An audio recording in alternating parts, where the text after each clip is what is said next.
Hello everyone, Matt Murphy here, Senior Director of Product Strategy for 4D Technologies. I'm at a secret remote location and have been doing extensive research on biometric wearable devices and how these devices can be used to improve your learning, retention, and performance support. So the first question you probably have is, well, what is a biometric wearable device? Well, there's a number of them out there. Over 200 are available for purchase on the market today. You're probably wearing one, or you know somebody that actually wears one. The most common is known as a Fitbit. You wear it around your wrist. It's used to track number of steps. And you can use the steps to offset your calorie intake. So the next question is, so how does this actually work to improve learning and performance support? Well, calorie intake, exercise, we all know that helps improve your ability to be attentive and retain information. I'm going to talk about two other types of biometric wearable devices. These two is what I call Fitbit for the brain. These are directly related to actually retraining your brain to do something else. And both of these devices are devices that I wear personally. The first one is known as a Quell. Quell is actually used to reduce pain. And how it works is it's an electronic stimulant that you strap to the side of your calf using a band, and using a mobile device, you can actually set it to induce electrical impulses directly into the sciatic nerve. And you might think, why would you even want to do that? Personally, I have 2 ruptured discs in my lower back. And these discs have been causing pain for a number of years. But recently, the rupture has reduced in size, and it's no longer creating pressure on the sciatic nerve. We've been able to verify this through MRI and CAT scans. But I still feel the pain in my leg and in my lower back. That's because the pain has persisted for so long. My brain still thinks that I'm in pain. So what the Quell device does, by strapping this to the side of my leg and using a schedule of electrical impulses, I'm actually retraining my brain by sending new electrical impulses through the sciatic nerve, telling my brain that I am no longer in pain. So the Quell is actually used as pain management without using any drugs, steroids, or other things that would be harmful to your body.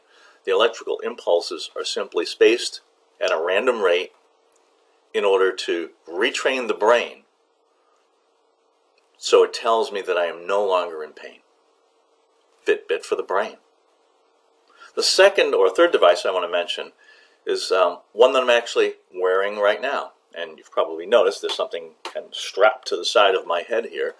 This is what's known as an emotive. And again, I'm not trying to endorse or promote any of these particular types of devices. I just want to make that clear. These are just devices that I've been experimenting with and using myself. But the emotive device is actually tracking my brainwave patterns. And my brainwave patterns are actually being recorded through an app on my phone. Let me see if I can kind of back that up and show you a little better here. So the app on my phone is actually monitoring my brainwave pattern and then telling me whether at this particular moment I am more attentive or less attentive or more likely to retain information. I'm sure you've heard the story where people say, you know, I'm a morning person. The best time for me to learn and retain information or to work is in the morning. And you hear people say they're evening people or afternoon people, or personally I work better after I take my afternoon nap. But how do you actually measure that and actually determine whether that's true or not? Well, using this particular device, I can actually track my brainwave patterns over a series of time and find the optimum time for me to learn, retain, or actually perform tasks. So imagine if you had this associated with your job and your performance. So you could actually monitor what was going on. It could actually send you notifications to let you know you should probably stop at this particular point because your mind is being distracted. And then it will cue you at a point where your brain is ready for input or more information. Think about the classes that you've probably attended over the years. I'm sure you've experienced this. Multiple day classes of training. By the time you get to the second day of the class, your mind is already overloaded. If we could monitor that and be able to tell when you should stop trying to absorb new information and then cue it up when your brain has now been processed that information, and then what's the best time to continue learning? Imagine you could also use this type of device so that if you were watching something like a video, training video, that if you became distracted at any point during the training video, it would actually put an index mark in the video based on the feedback that was coming from your biometric device monitoring your brainwave patterns, and automatically cue that back up because it automatically knows that you need to rewatch and review that information again because we've already monitored it. We already know that your brain was distracted and not optimized for learning at that particular time. So if you think about the possibilities here of wearing biometric devices, yes, it can be used to actually improve learning, training, and performance support. Determine the optimized time for when it's best for you to learn, and also provide feedback for you for when you need to review information or to provide what's the best time to listen to music or the best time to exercise. All of this can be monitored and tracked over a series of time. Just like the Fitbit that you wear on your wrist tells you and gives you notifications that it's time to stand up, it's time to go for a walk. Fitbit for the brains, like your Motive and other types of wearable biometric devices, are going to fulfill this very specific niche in order to optimize our personal lives, our professional lives, and our personal and professional growth. So that's what I have for you today.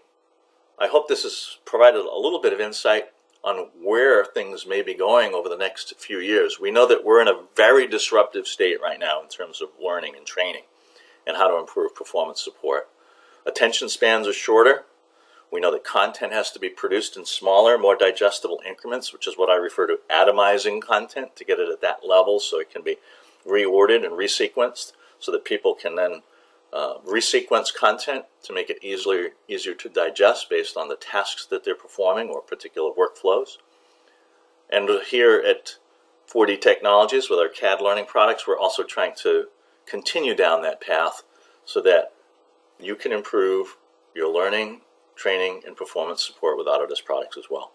So over the next few months, look for other videos and other critiques on products, not only by Autodesk, but also by our staff here, to kind of give you some insight into where the future of learning, training, and other types of devices are going to improve in our lives and the work that we do every day. So thanks for your time, and I look forward to seeing you in the future.